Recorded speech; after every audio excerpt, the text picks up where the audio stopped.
नमस्कार दोस्तों, आप पढ़ रहे हैं कक्षा 10वीं एनसीईआरटी गणित। आज हम पढ़ेंगे प्रश्नावली 4.3 के प्रश्न क्रमांक 8 और प्रश्न क्रमांक 9 को तो ध्यान से समझना।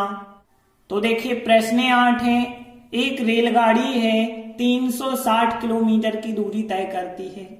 कोई चाल होगी और उस चाल से 360 किलोमीटर की दूरी तय की है और फिर यदि चाल को 5 अधिक कर देते हैं तो 1 घंटा कम समय लगता है। अब हमें रेलगाड़ी की चाल बतानी है। तो देखिए हमने आपको बताया था जब भी हमें एक चीज ज्ञात करना हो तो उसे आप x मान के चलें। तो हमें रेलगाड़ी की जो चाल ज्ञात करनी है उसे हम x मान लेंगे। तो देखिए हमने माना रेलगाड़ी की चाल x किलोमीटर प्रति घंटा है। अब देखिए दूरी कितनी है 360, तो 360 किलोमीटर दूरी तय करने में कितना समय लगेगा। तो हमने लिखा इस चाल से 360 किलोमीटर दूरी तय करने में लगा समय। देखिए समय का फार्मूला आपको पता होगा, दूरी बटे चाल होता है और दूरी का मान 360 है और चाल का मान x है। तो यहाँ पे समय कितना हो गया 360 बटे x और ये हो जाएगा घंटे में समय।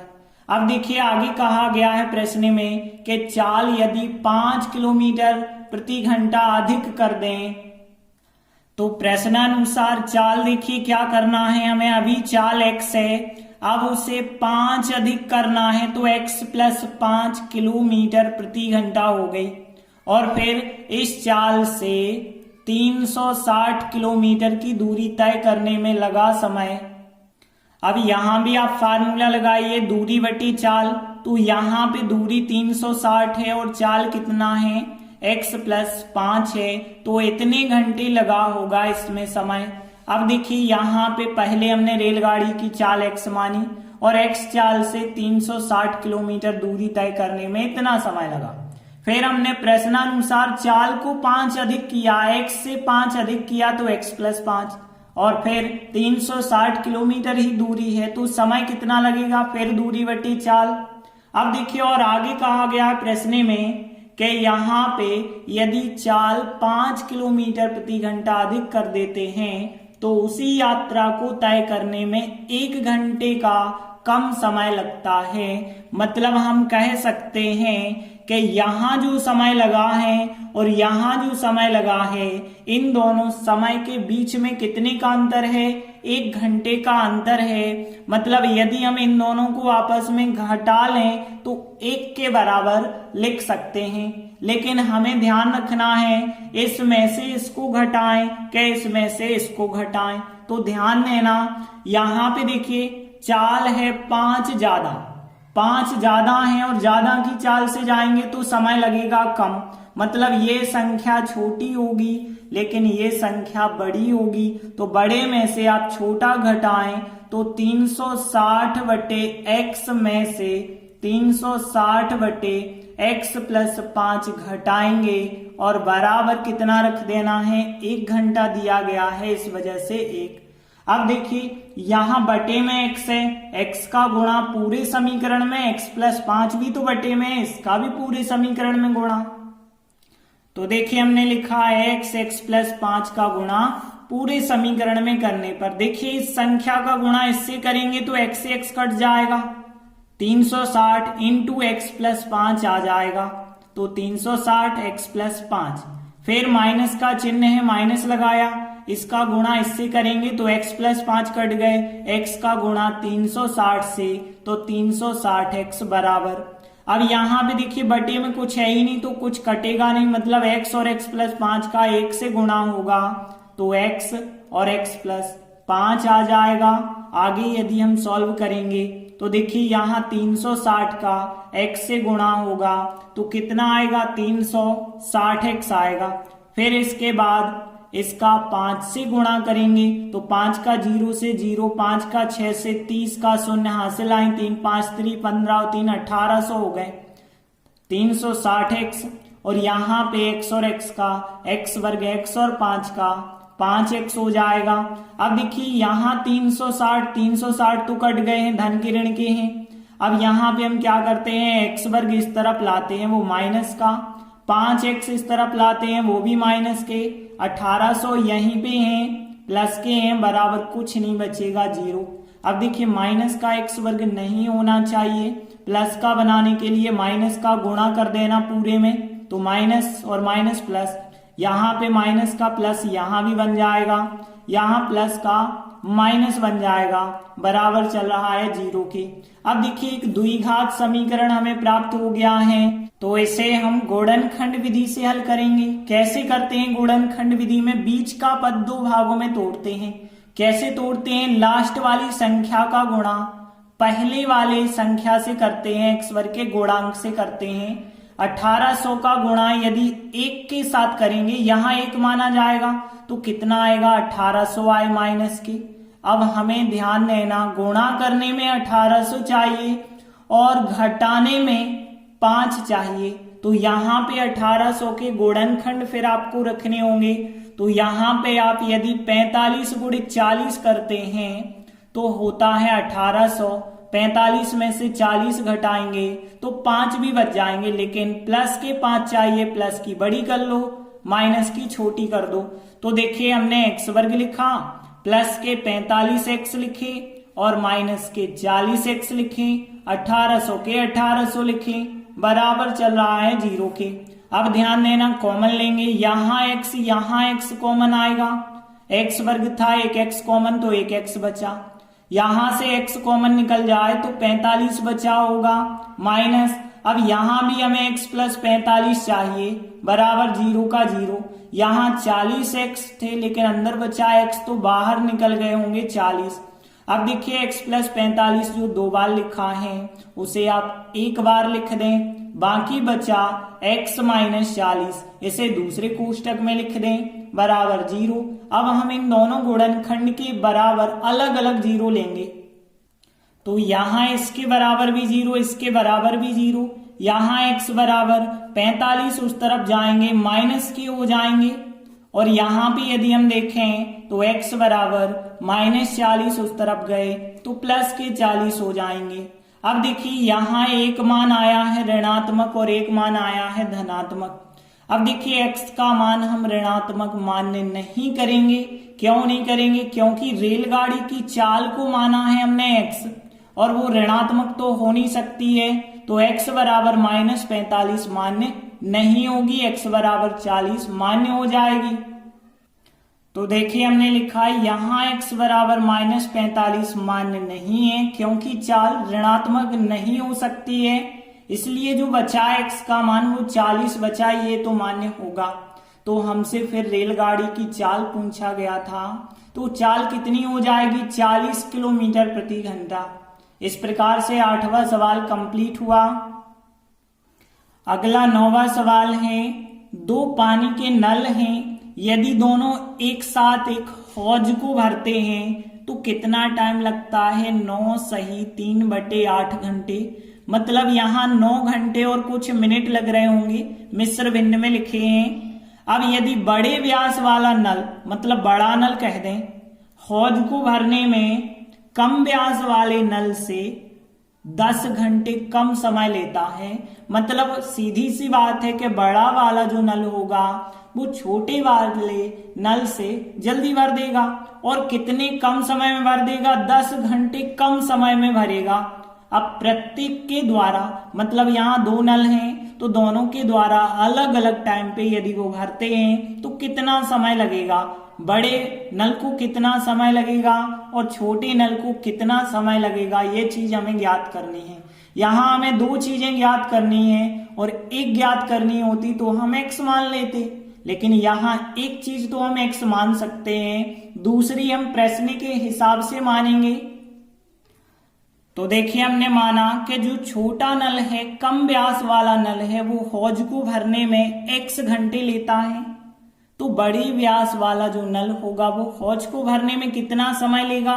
10 घंटे कम समय, मतलब यहाँ x में से 10 घटा दीजिए तो यहाँ x माइनस 10 घंटे लगते होंगे फिर उसे। अब आगे यदि हम देखें दोनों नल एक साथ हौज को भरने में 9 सही 3/8 घंटे लेते हैं। अब देखिए यहाँ ये मिश्र भिन्न है, इसे हम विषम भिन्न में बदल देते हैं। तो यहाँ 8 का 9 से गुणा 8 नाम 72 और 3 जोड़ देंगे 75 और बटे 8 का 8 लिखा। तो यहाँ 75/8 घंटे लगते हैं। ये हमें प्रश्न में दिया गया है। अब देखिए जो कुछ प्रश्न में कहा गया था सब हमने ले लिया। अब लेकिन समीकरण बनाने के लिए हमें क्या करना होगा। अब देखिए ध्यान से समझना। जैसे मान के चलिए एक हौज हो गया, ये समझ लीजिए। अब यदि हम बात करें कोई नल है, अब वो नल से जब इसमें पानी भरा जाता है तो एक नल को लगते हैं मान के चलें 4 घंटे लगते हैं। 4 घंटे में हौज पूरा भर जाता है। अब हमने पूछा 1 घंटे में वो कितना भर पाएगा, तो 1 घंटे में आप कहेंगे 1/4 भाग भर पाएगा। 2 घंटे में आधा भर लेगा और 4 घंटे में वो पूरा भर लेगा। मतलब 4 घंटे में 4/4 मतलब पूरा कंप्लीट। तो यहां ध्यान रखना, यदि कोई नल 4 घंटे में पूरा भर देता है तो 1 घंटे में कितना भर पाएगा, 1/4। उसी प्रकार से यदि कम व्यास वाला नल है, x घंटे लगते हैं उसे, तो 1 घंटे में वो कितना भर पाया होगा, 1/x। और बड़े वाले नल को देखें तो उसे इतना समय लगता है, तो 1 घंटे में उसने कितना भरा होगा, 1/x - 10 कर देंगे। और यदि दोनों नल देखें तो दोनों नल को यदि इतने घंटे लगते हैं तो 1 के बटे हम कर देंगे 75/8। तो यहाँ 1 घंटे में दोनों नल इतना भाग भर पाएंगे।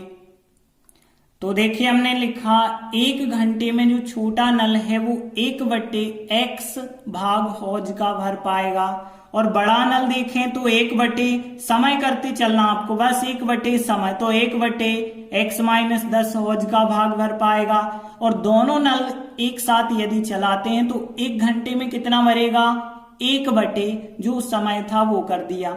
अब देखिए जब भी बटे के बटे संख्या होती है तो वो पलट के गुणा में आ जाती है।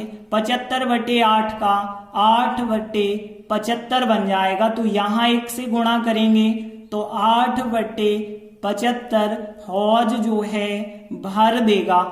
तो इस प्रकार से जो है हमने 1 घंटे में कितना कितना हौज भर सकता है ये निकाला। अब ध्यान देना, यदि हम छोटे नल को 1/x हौज जो है आप भर पा रहे हैं 1 घंटे में, और बड़े नल का 1/x - 10 भर पा रहे हैं, यदि हम इन दोनों को जोड़ दें तो दोनों नल के योग के बराबर ही तो रहेगा। क्योंकि यहाँ ध्यान देना, यहाँ छोटे नल 1 घंटे में कितना काम कर रहा है और बड़ा नल कितना काम कर रहा है। यहाँ अलग अलग जोड़ेंगे तो इकट्ठा आ जाएगा ना दोनों नल का काम। तो इस प्रकार से आपको समीकरण बनाने की ट्रिक याद रखनी है। अब देखिए बटे में x है, x का गुणा पूरे समीकरण में, x - 10 भी है बटे में, इसका भी गुणा पूरे समीकरण में, 75 भी है बटे में, 75 का भी पूरे समीकरण में गुणा। तो देखिए हमने लिखा 75x - 10 का गुणा पूरे समीकरण में करने पर। अब देखिए यदि इसका गुणा इससे होगा तो x से x कट जाएगा।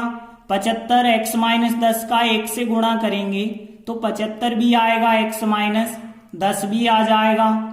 फिर प्लस यहाँ x - 10 कट जाएंगे, 75x का गुणा 1 से करेंगे तो 75x हो जाएंगे।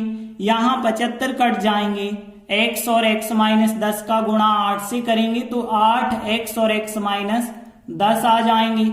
आगे सॉल्व करेंगे तो 75x हो गए, यहाँ 75 और 10 का 750 प्लस के 75x हैं, और यहाँ पे 8x का x से कर दो 8x वर्ग और 8x का 10 से कर दो तो यहाँ 80x हो जाएंगे। अब देखिए यहाँ 75x और 75x जुड़ जाएंगे, यहाँ पे 150x हो गए, माइनस के 750 हैं, 8x वर्ग हम इस तरफ ले आते हैं, माइनस के हो गए और प्लस के हो जाएंगे। यहाँ पे 80x बराबर कुछ नहीं है तो 0 बचेगा। अब देखिए क्रम से लिखेंगे, पहले माइनस का 8x वर्ग 150x और 80x जोड़ेंगे, 230x हो गए धन के, फिर 750 बराबर 0। अब देखिए यहाँ माइनस का x वर्ग नहीं होना चाहिए, तो माइनस से हम गुणा कर लेते हैं तो प्लस के हो जाएंगे, और ये हो जाएंगे माइनस के, और ये माइनस का था प्लस का हो जाएगा बराबर 0। तो इस प्रकार से हमें एक द्विघात समीकरण प्राप्त हो जाएगा। अब हम इसे गुणनखंड विधि से हल करते हैं। तो गुणनखंड विधि में हम क्या करते हैं, बीच का पद दो भागों में तोड़ते हैं। यहाँ पहले तो 750 का गुणा x वर्ग के गुणांक 8 से करेंगे, तो 750 का गुणा यदि 8 के साथ किया जाए तो आएंगे 6000 आएंगे प्लस के। अब हमें गुणनखंड 6000 के ऐसे लेने हैं कि जोड़ने पे 230 हो जाए, तो आप यहाँ 200 और 30 में ले लेना गुणनखंड। तो यहाँ 200 और 30 में लेंगे तो गुणा करने पे 6000 भी हो रहे हैं और जोड़ने पे 230 हो रहा है, लेकिन माइनस के 230 चाहिए तो दोनों आप माइनस माइनस की ले लेना। तो यहाँ 8x वर्ग माइनस की यहाँ 200x है और माइनस के 30x प्लस के 750 बराबर 0। अब आपके पास 4 स्टेप हो गए, कॉमन लीजिए। यहां से देखें तो x तो कॉमन आएगा, यदि यहाँ 8 है और 8 का भाग देख सकते हैं आप 200 में भी जाता है, तो यहाँ 8x कॉमन हो गए। अब 8 कॉमन हो गए, 1x कॉमन हो गया, 1x बचा माइनस। अब देखिए यदि 200 में 8 का भाग आप देंगे तो 25 बार जाएगा, तो यहाँ पे 25 बचे, x कॉमन निकल गए माइनस। अब यहाँ भी तो x माइनस 25 हमें रखना है बराबर 0 का 0। यहाँ 30x थे, अंदर बचे x तो कॉमन निकल गए 30।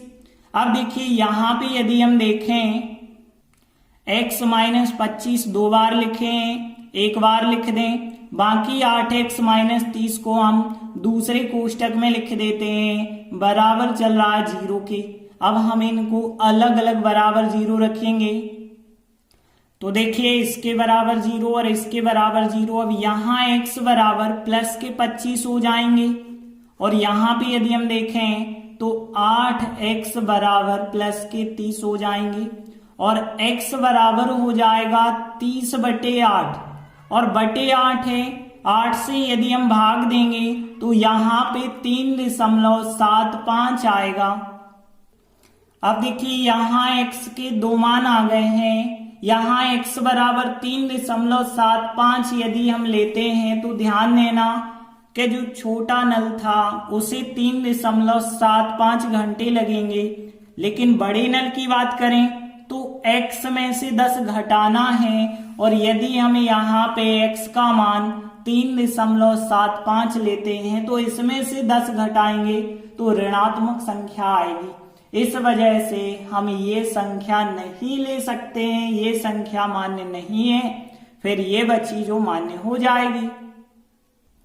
तो देखिए हमने लिखा यहाँ x बराबर 3.75 मान्य नहीं है, क्योंकि यदि हम x का यह मान लेते हैं तो बड़े नल का समय ऋणात्मक आएगा, और जो कि नहीं होना चाहिए। इस वजह से ये संख्या मान्य नहीं है और x बराबर 25 मान्य है। तो अतः कम व्यास वाले नल को हौज को भरने में जो हमने x माना था, x का मान 25 होगा तो 25 घंटे लगते होंगे, और बड़े व्यास वाले नल को x माइनस 10 माना था, x का मान 25 माइनस 10 करेंगे मतलब उसे 15 घंटे लगते होंगे। इस प्रकार से प्रश्न 9 कंप्लीट हुआ। धन्यवाद।